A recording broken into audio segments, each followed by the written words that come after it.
My name is Dr. Marquita Blades. I have been diagnosed with lupus, and I was first diagnosed in 2009.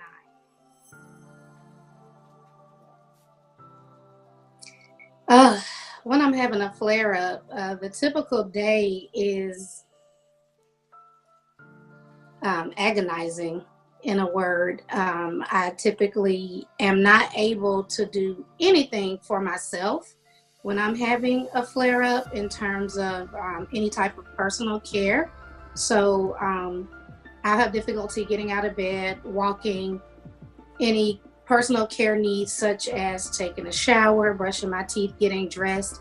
I need a high level of assistance when I'm having a flare up. And then also, I have zero energy. So even if the pain is not as bad, there's no energy to do anything. And so I end up just kind of laying on the couch and sleeping off and on all day during those days, because it's very rare that a flare up is just one day. It usually goes on for several days. Hi, my name is Virgil Blaze, and I'm Dr. Marquita Blaze's husband. Yes, indeed. I've been being more aware of her needs and be conscious of everything that we eat in those terms, and just knowing that there's good days and bad days. So I personally, I just go with the flow and just take it one day at a time, because from one day to the next, it could be something a totally different day. I don't think it has changed my mind, because I met her. We got married while she was having the condition. So I knew what I was getting into, because she has been diagnosed 8 years now, correct? Mm-hmm. So, and we just been married. September is going to be 4 years married. So I knew what I was getting into. So that was something that I knew that I had to take care of her. Even while we were dating, I had to do it. So I was very much aware of what I was stepping into, and the role that I had to play in helping her in her days that she couldn't do anything for herself. The message that I'd like to give to those who suffer from chronic illness is to learn how to practice self-care early on. When I was first diagnosed, the reality of it didn't sit in with me, because I was still just gonna maintain my same lifestyle, and I was a heavy church goer at the time. And one of the favorite phrases that people like to say in the church is, well, don't claim it. Just don't claim it, and you can pray it away. And so I would say the first 2 or 3 years, I didn't claim it. I wouldn't even acknowledge that I had the diagnosis. And what ended up happening was lupus started to claim me, because I ignored it and I didn't start to do those things to take care of myself differently that I should have been doing. So learn your disease, do all of the research, take action early on. Don't try to ignore it away or pray it away. Certainly you should pray if that's your belief system, but you should also take action. I just want to really bring more awareness around chronic illnesses, and that was the entire purpose of this project. I have heard a lot over these years since my diagnosis, all types of things that just really disturbed me, from, but you don't look like anything is wrong with you, or Quita's so sick all the time. What's wrong with her? Why is she so sick? And people have said that I'm still too successful for them to believe that anything is wrong with me. So it's a full gamut of things. And I just want people to understand that when you deal with a chronic illness, and especially if you are a high achiever, as I have been pretty much my entire life, it's already hard enough to accept that you can't perform to the level that you're accustomed to. And you have to deal with this new normal and figuring out who you are. You function differently, you look differently, your body changes. Like my husband, I have 3 sections in my closet.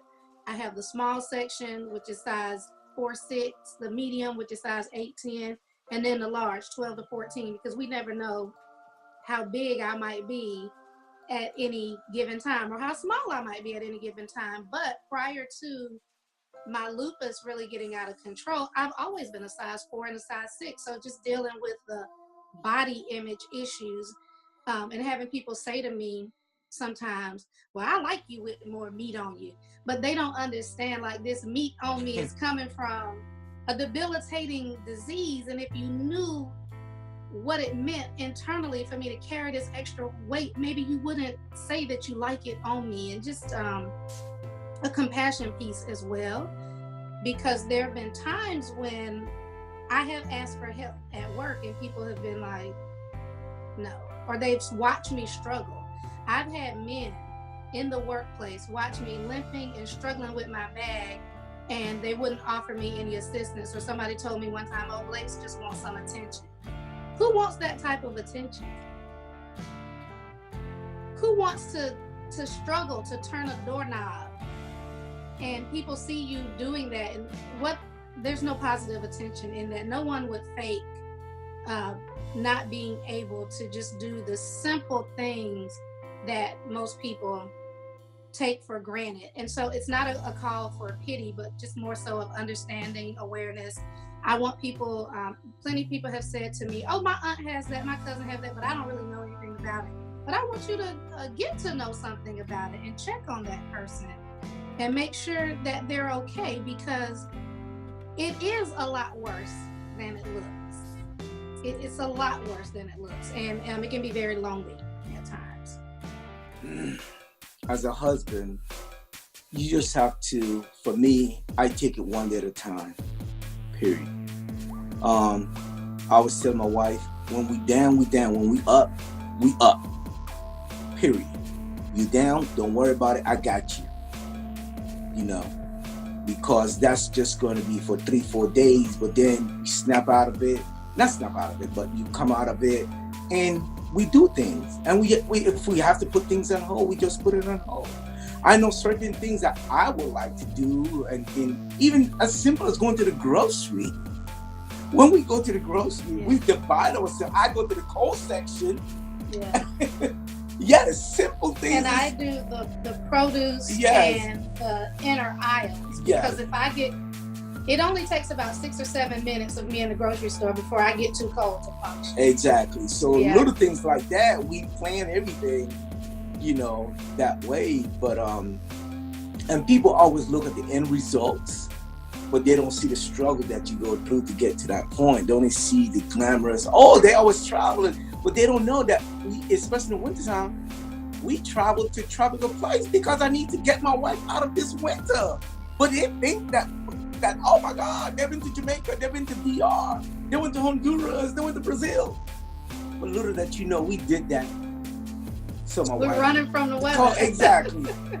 Exactly. Little things, everything is meaning. We are purpose. What do you say? Purpose to do things. Yes. Sorry, my Spanish accent kicked in there. But you just have to take it one day at a time and just be supportive and just move on. And I always tell my wife, you know, yes, you have lupus. So what? Can I say what I always tell you? Can I say? Sure. I tell her, listen, God bless lupus. Because of lupus, you have a husband. Because of lupus, you had courage to resign. Okay? And because of lupus, you had that inside of you to get your PhD. So thank God for lupus. You have lupus, so what? And I always tell her, we have a saying in Spanish, si el cielo te cae limones, aprende a hacer limonada. If the sky fall lemons, learn to make lemonade. So we learn to deal with this lupus. Thank you.